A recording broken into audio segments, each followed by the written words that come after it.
Finally tonight, fighting poverty with a violin in the remote Himalayan foothills of India. Fred DeSam Lazaro of Twin Cities Public Television in Minnesota reports from Kalimpong.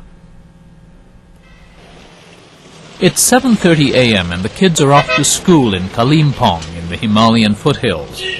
Like elsewhere in India, schools are mostly for the middle and upper classes. Many were started by Christian missionaries back in British times, when this area became a refuge from sweltering cities like Calcutta.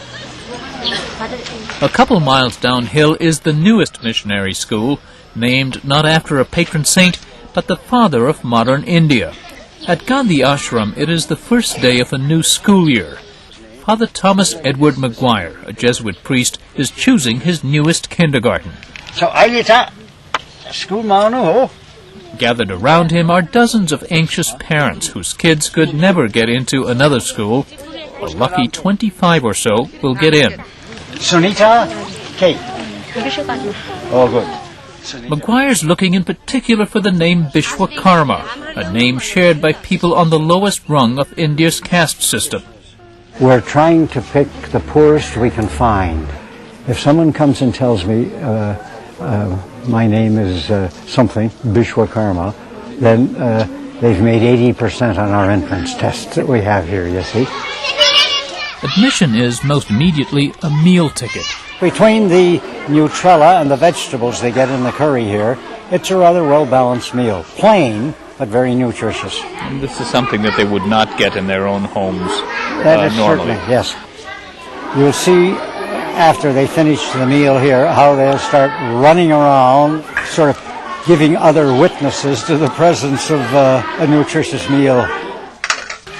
There's not much equipment or playground to run around on, but instead of cricket bats, every child here, almost from day one, is provided a violin.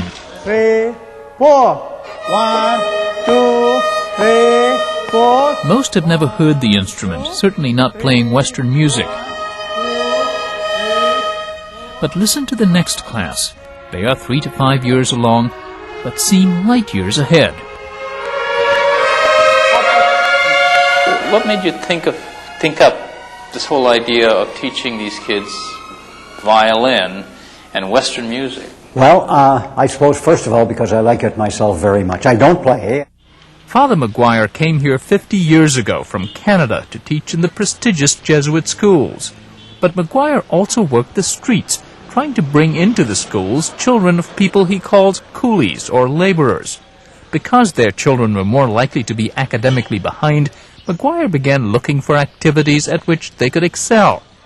One day he asked a visiting violinist from the Calcutta Symphony to play for his street kids. I told him before he came they might giggle or laugh or that sort of thing.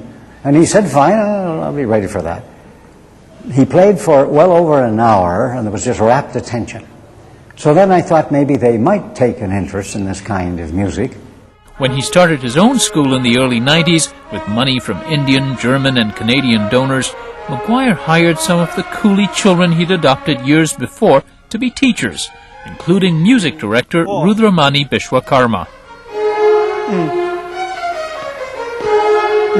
Rudramani was a boy who had, as we proved later, extraordinary ability in music, native ability. Now, I first met Rudramani on the streets of Darjeeling when he was 7 or 8 years old.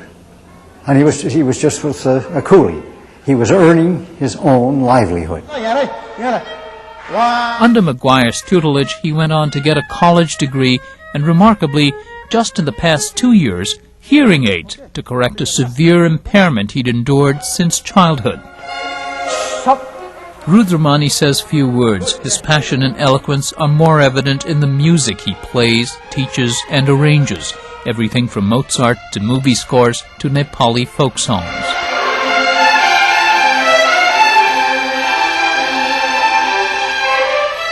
I would bet you that 95% of the children I have here have never owned a toy. All these children can do is sit around and play Mozart, lucky kids. They can't go and listen to boom, boom, boom, or on the TV. ब्रदरले गर्दा यहाँ मिठाई त यति दिएको थियो कि कार्टुनमा Meet Kushmita Bishwakarma. Her parents labor on farmland in exchange for food and space for their tin-roofed home. We're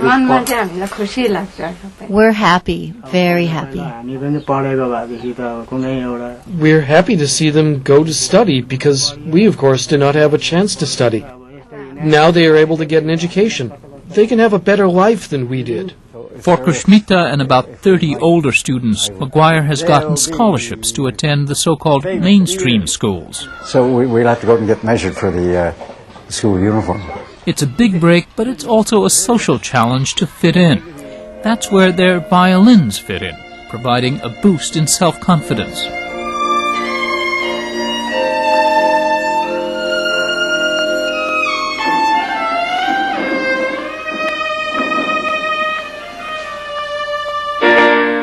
I used to play violin. I used to play solo songs and all, like Hindi, Nepali songs, no? And they all used to love me playing violin. And I had friends, many friends I had in convent. So you had many friends in the convent school because you were able to play violin. And I was good also. And you were good also? Yeah. She's good at the violin.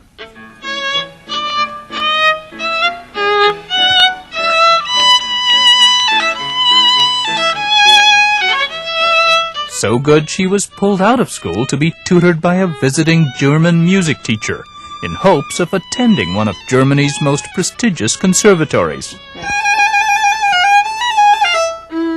Before I didn't know the rules and the way how we should play violin. She taught me how I should hold my bows and how should I catch the violin. I want to come back to Kalimpong because my parents are here. I was born here. I studied in Gandhi Ashram School in Kalimpong. Would you like to be a teacher in Kalimpong someday? Teach music at Gandhi Ashram? Yeah. You belong to the Society of Jesus.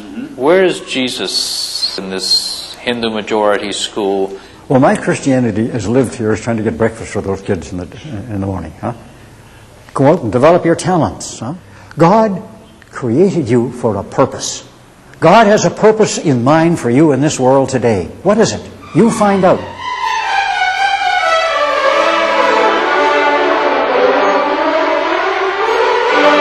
He says few of these kids would likely want to make a career as musicians, but music has been their ticket to an education and a ticket out of generational poverty.